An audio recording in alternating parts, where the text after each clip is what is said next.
Bonjour les amis. Je pense que ce qui se passe aujourd'hui témoigne de la véracité du processus que Tshisekedi, Monsieur le Président, a toujours expliqué et emprunté. Souvenez-vous, depuis des lunes, Monsieur Kagame n'a jamais reconnu qu'il est au Congo en train d'appuyer le M23 ou le CNDP ou quelque rébellion que ce soit. Aujourd'hui, à travers son ambassadeur à l'ONU, le Rwanda reconnaît tacitement et de façon sans équivoque qu'ils sont au Congo, qu'ils collaborent avec le M23 pour traquer les FDLR, cette tribu qui est en train de... soit tribu, on appelle tribu, mais en réalité, là, c'est ce peuple rwandais, les soi-disant Banyamulenge, qui sont martyrisés au Congo. Donc, ils collaborent avec le M23 pour défendre la cause de ces gens-là, pour que les FDLR, qui sont aussi des Rwandais, ne puissent pas massacrer d'autres Tutsis rwandais qui sont, entre guillemets, les Banyamulenge.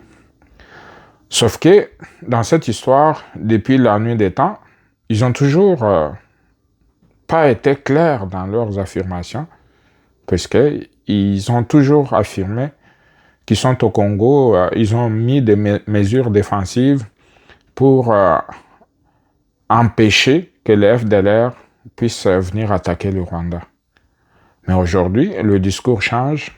Ils disent qu'ils sont au Congo et qu'ils collaborent officiellement avec le M23 pour protéger les Banyamulenge, qui sont supposés être des Congolais, mais comment un pays étranger s'amène pour protéger des citoyens d'un autre pays, d'une part, et d'autre part, ils disent pour empêcher qu'il y ait un nouveau génocide au Rwanda perpétré par ces mêmes FDLR. Cependant, ça fait plusieurs années que le Rwanda contrôle une partie de l'Est du Congo depuis l'époque de Joseph Kabila jusqu'à plus récemment et présentement avec la prise de Goma et de Bukavu, élargie jusqu'à Bukavu, puisque c'est la première fois qu'ils prennent une ville en dehors de Goma, qu'ils prennent une ville de cette importance-là comme Bukavu et puis dernièrement Uvira. Dans tout ça là, on ne les a jamais vus présenter des FDLR qu'ils ont arrêtés dans leur opération de gestion de crise pour empêcher que ces gens-là viennent déstabiliser le Rwanda. Il est aussi à signaler que les FDLR, de ce qu'on sait, n'ont jamais, alors jamais, attaqué un village rwandais. Si quelque chose m'a échappé, j'aimerais qu'on nous montre des vidéos ou des preuves des attaques des FDLR au Rwanda. Il n'y en a pas.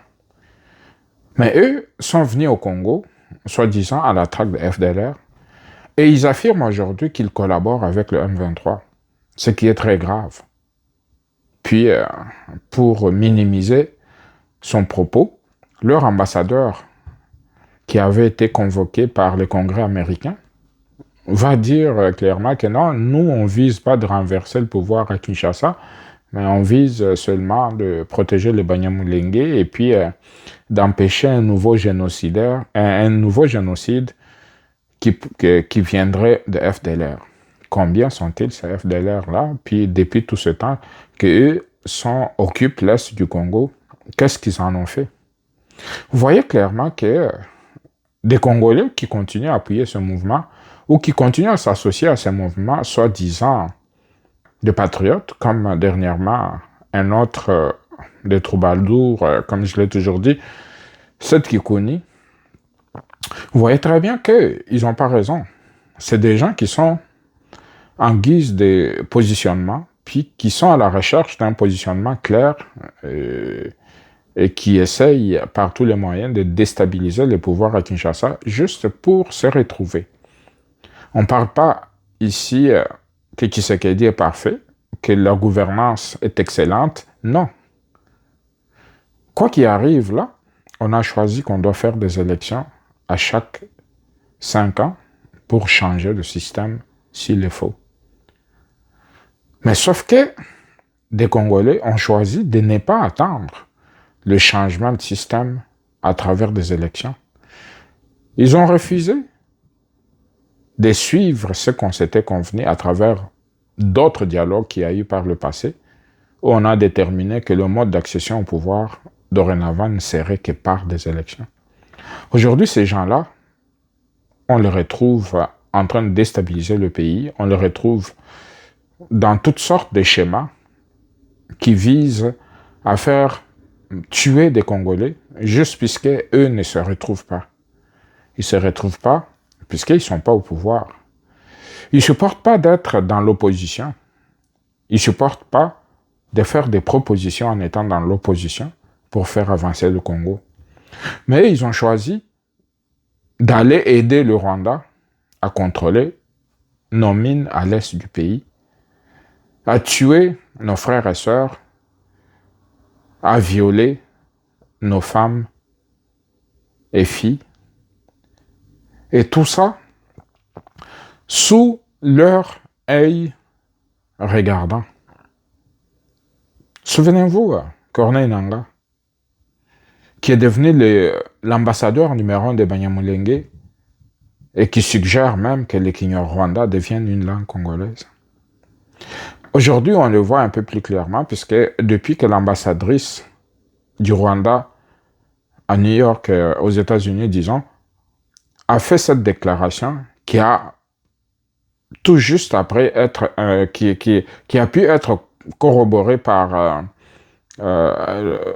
la porte-parole de Kagame, Madame Makolo, on voit clairement que le M23 ou des soi-disant Congolais qui sont dans le M23, personne n'est venu pour dire non, nous là, on ne collabore pas avec le Rwanda, on est un mouvement souverain, on est en train de nous battre pour revendiquer nos droits.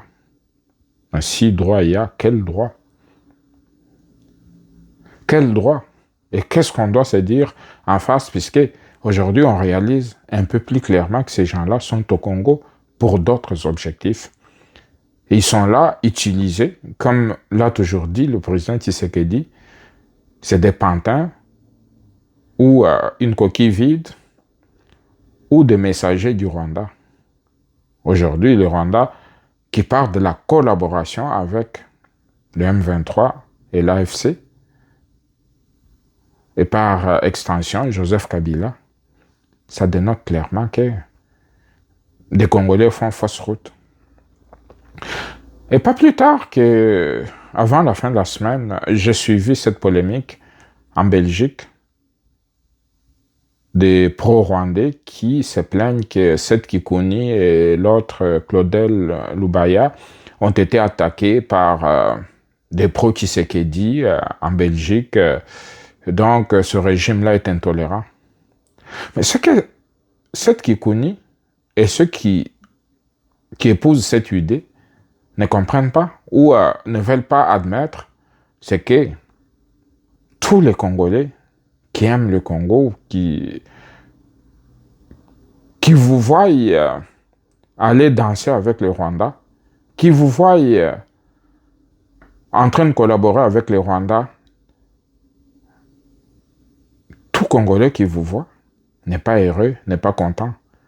Et je comprends très bien cette attitude des Congolais qui sont venus vous attaquer ou qui ont failli vous lyncher.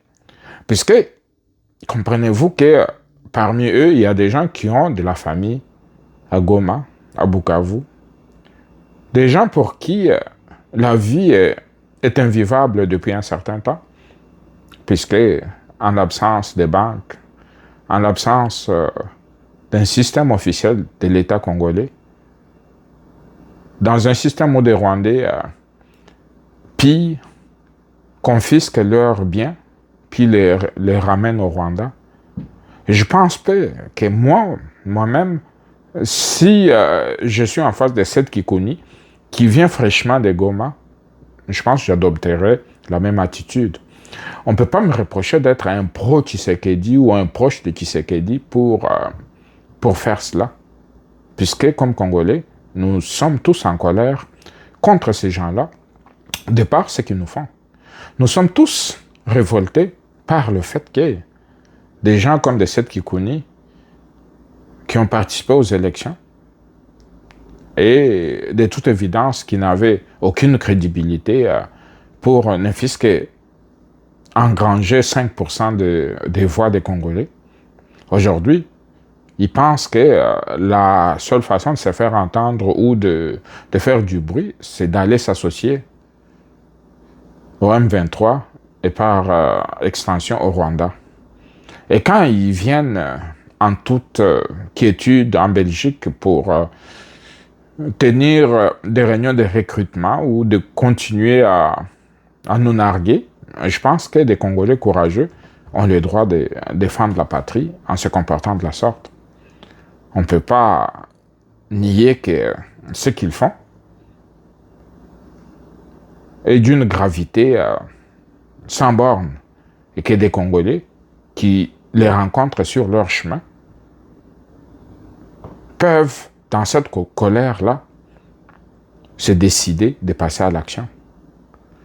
Et donc, c'est Seth Kikouni qui a choisi le camp du Rwanda, comme le Rwanda vient de le reconnaître de façon, puisque c'est la première fois que le Rwanda admet être en collaboration avec le M23 et l'AFC de Nanga. C'est la première fois qu'ils le font de façon officielle et par des canaux officiels. Et là, qu'est-ce que vous attendez que les Congolais fassent? Que les Congolais disent, OK, tout est beau. Tout comme Kabila qui est devenu, son terrain de jeu est devenu le Rwanda, Goma, Bukavu, et plus récemment Uvira. Puis, et là, ils sont dans leur élément. Puis, retourner au Congo profond, c'est-à-dire la partie contrôlée par le gouvernement. Ils comprennent qu'ils sont en danger, puis ils se replient du côté de l'ennemi, puis ils pensent trouver la paix là-bas. Non. Vous ne trouverez plus la paix dorénavant. Et je pense que l'attitude que des Congolais ont adoptée en Belgique face à ces bandits-là est plus que nécessaire, puisque le Congo nous appartient à nous tous. On ne peut pas laisser cette tâche-là de défendre le Congo au seul gouvernement et aux Wazalendo qui ont accepté de payer le prix le plus fort en acceptant d'aller se battre au front au péril de leur vie. Et beaucoup sont morts dans ce conflit. Et donc, des Congolais qui sont dans la diaspora, qui vous rencontrent, vous, des traîtres, qui reviennent du Rwanda, comment vous pensez qu'ils se sentent à l'aise avec vous, puis qu'ils vont vous regarder, puis vous dire bonjour, puis sourire avec vous? Non. Le Congo doit changer si on veut changer le Congo. C'est vrai que, personnellement, je vis en partie au Congo et ce que je vois au quotidien ne me plaît pas du tout. Et ça, je l'ai toujours dit haut et fort. Que ce soit la gestion des embouteillages, que ce soit la gestion des inondations, même si en partie, je l'ai toujours dit, le peuple est fautif dedans, puisque la propriété de la ville dépend de la participation de tous. Ça, c'est un autre sujet. Mais tout ça pour dire qu'on n'est pas d'accord avec tout ce que des gens qui sont dans le pouvoir de Tshisekedi font. Mais sur ce point-là, il n'y a personne, et alors personne, qui a le droit d'attaquer ou d'appuyer l'ennemi du Congo juste puisque Tshisekedi ne dirige pas bien. Il n'y a personne qui a le droit d'accepter que des Congolais meurent à l'Est pour protester contre la gestion de Tshisekedi. Donc, on est Congolais, on doit l'être en toutes circonstances. On ne doit pas être des Congolais qui acceptent que d'autres Congolais meurent puisque eux, ils ne se retrouvent pas. On ne doit pas être des Congolais manipulés par ces politiciens-là, excusez-moi le terme, qui pensent que le Congo est leur butin et que nous autres, là, on n'a pas droit au chapitre. Et c'est cela qui m'a poussé, moi, comme entrepreneur, à laisser de côté pour un certain temps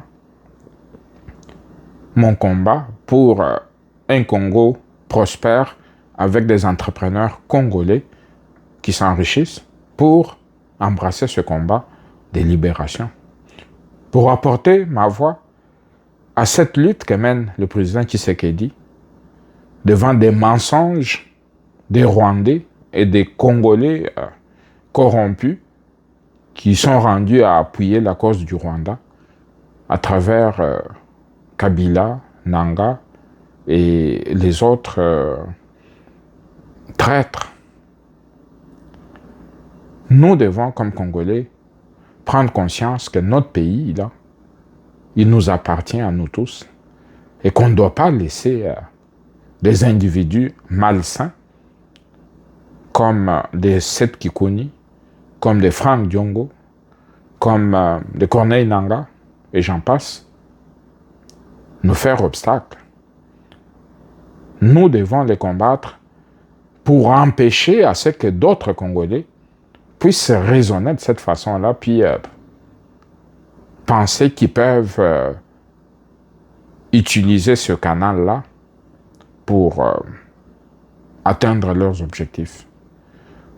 Donc, chers amis, cela étant, vous devez vous mobiliser, surtout des frères de la diaspora, pour que ces gens-là ne puissent pas avoir la paix là où ils circulent, pensant qu'ils peuvent aller trahir le Congo, puis venir dans la diaspora, puis faire comme si de rien n'était. Quand on voit très bien que le Rwanda reconnaît qu'il collabore avec le M23 pour tuer des Congolais. Et là, certains pensent que ces traîtres-là, quand ils viennent dans la diaspora, on doit faire tourner la tête à côté, puis faire comme s'ils n'existaient pas. Non. On va vous traquer, vous les autres là, les traîtres. Sachez que vous ne serez plus en paix. Ou vous restez au Rwanda, et bientôt quand on va libérer les deux autres villes, Goma et Bukavu, puis et la suite des territoires que vous occupez, on verra où vous irez. Votre sort est scellé. Nanga lui-même l'a dit que de toutes les façons, c'est un condamné à mort et puis il n'a plus rien à perdre. Oui, effectivement, il n'a plus rien à perdre, sinon la peine de mort qui l'attend. Et tous les Congolais doivent se mobiliser pour barrer la route à toutes ces personnes qui continuent à porter allégeance au Rwanda, puis qui viennent penser que le Congo est un gâteau, puis ils peuvent se le partager, puis finalement demander un dialogue comme ils sont en train d'insister avec des prêtres de mauvaise qualité, là, puis à la fin, c'est partager des postes et puis repartir à zéro. Non. Je pense que l'attitude du président Tshisekedi est à encourager. Aucun dialogue ne devait aboutir à l'incorporation de ces bandits-là dans notre système national, que ce soit dans l'armée ou que ce soit dans la politique active, puisqu'ils ont choisi leur camp. Et leur camp, c'est le camp de l'ennemi. Leur camp, c'est la déstabilisation du Congo, et ça, on doit le combattre jusqu'à la fin. Et ceux qui doivent être punis, ceux qui doivent aller en prison, doivent aller en prison. Et ce n'est qu'à ce moment-là qu'on pourrait dissuader d'autres personnes qui seraient tentées d'emprunter le même chemin, de les suivre, puisque si on continue à faire des dialogues après des trahisons, d'autres Congolais vont aussi se lever puis penser que quand on est frustré, puis quand on ne se retrouve pas, la seule façon pour avoir droit au chapitre, c'est d'aller prêter main forte au Rwanda pour venir déstabiliser le Congo. Bonne journée à tous.